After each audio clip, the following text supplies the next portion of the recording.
Hey everybody, this is Modern Refugee. Having my coffee this morning. Just got done doing some of my chores, and I wanted to discuss a couple of things quick. Looking into how things take place during wartime.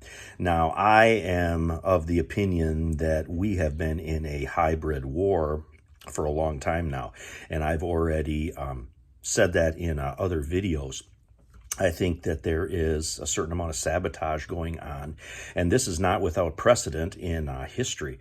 The ships hitting the bridges, all the train derailments, the fires in food processing plants, all seem to me like that's some type of outside influence. Now, there was a supposed failed sabotage campaign that took place at the beginning of World War II, instituted by the Germans, and it's actually called Operation Pistorius, if you want to go look that up.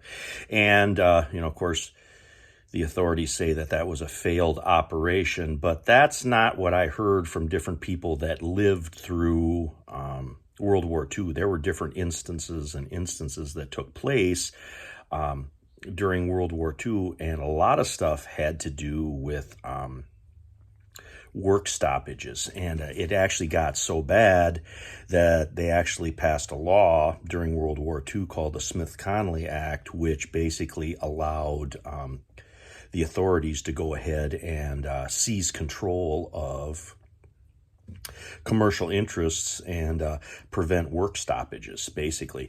And I actually had some friends of mine talk about this on different occasions. And if you actually look up that Smith-Connolly Act and you look up work stoppages during World War II, you're going to see a bunch of different information come up on that. And I wanted to bring that up because nobody really talks about that. Did you know that the federal government took control of Montgomery Ward during World War II because of a work stoppage? When was the last time you heard that? Now, if you bump that up to modern times, what would that look like if the federal government took control of a Walmart or a Target or an Amazon because of some wartime problem to control those assets? I think it is extremely feasible that the authorities can seize control of different industries if there is some type of escalation in what's going on right now in this hybrid war that we got going on.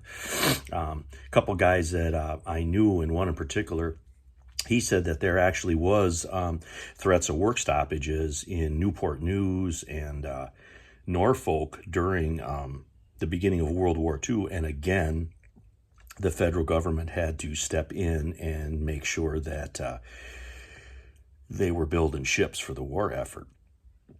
And that is what I think a certain percentage of a martial law type scenario is going to look like. There is going to be sort of a cap and a freeze on the workforce. Everybody's going to have to go to work and participate. And like I said, the seizure of personal assets, I don't see as a bigger threat as a forced control of all the industries that support those everyday items that we use and that are used.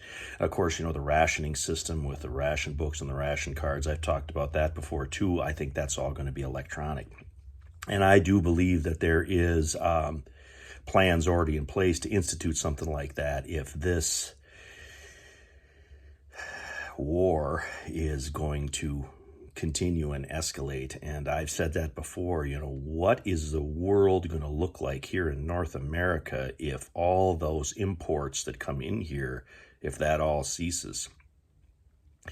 So I'm trying to prepare people mentally by some of these videos here, getting them to think, what is my world going to look like at my age, in my situation where I'm at in North America here?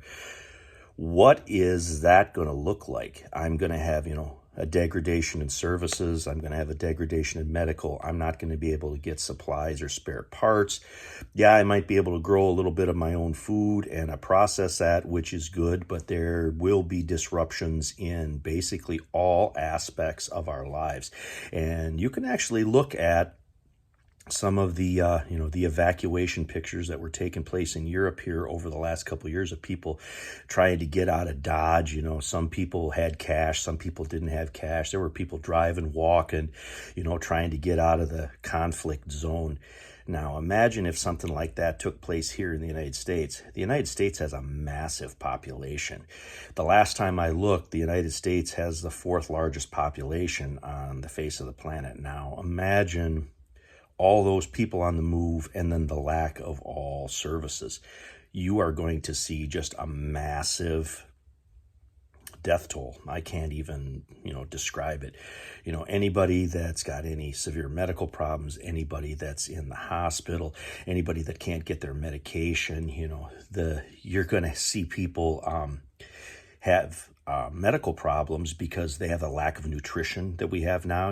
Everybody pretty much is walking around with, some type of food in their belly. That's not always the case. Look at the rationing, especially in Great Britain during World War II. People got an egg, a pat of butter, and 2 ounces of cheese is what was a ration for a week. Now, look at that degradation in nutrition, what that's going to do to people, what that's going to degrade their immune system. They're going to get sicker. They're going to get weaker. Now, people are going to have to work harder to support themselves and sustain themselves, or move from an unsafe place to a safe place. You can see where all this is going to snowball, and it's going to all, degrade. I guess that's a little quick tip right there. Make sure that you have enough vitamins in your apothecary and your medical bag, because vitamin deficiencies are a huge source of illness. So that's my little pro tip there for you guys. But if you look at all these things, the curtailment of movement, the degradation of services, the lack of medical, the lack of proper nutrition, and then the constant threat of some type of conflict or violence, whether it's some type of outside enemy coming in, or it's one of the factions that already exist here, or it's local turf wars, as it may be. Those are all things that we have to consider. Yeah, I understand that, having a certain amount of supplies and stuff on hand for kind of short-term things is very, very important, power outages, that kind of stuff. But when a collapse is going to take place like that, and if it's big enough, it's going to be total. It's going to be a total collapse. It's going to be a total quagmire that everybody is going to have to, get through.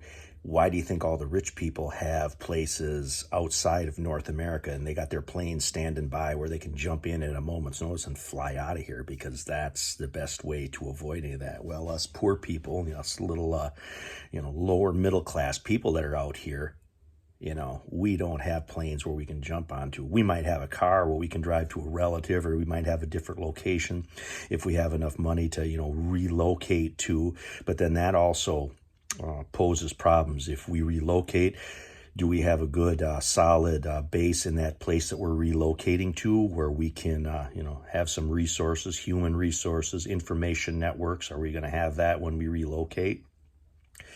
There's just a lot of things to think about in the broader picture of preparedness that a lot of people, I think they think if they have a closet full of stuff, or if they have a basement full of supplies and they got a generator, or they got a solar rig or something, they're going to be good. But it doesn't matter where you are or how much stuff you've necessarily stockpiled. You can maybe remove yourself to a certain extent, but you can't keep the world out 100%.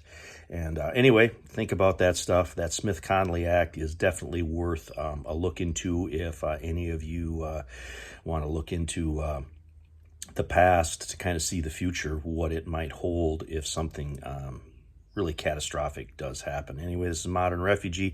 Appreciate all my subscribers out there. Appreciate you guys listening to my little talks here. You guys take care out there.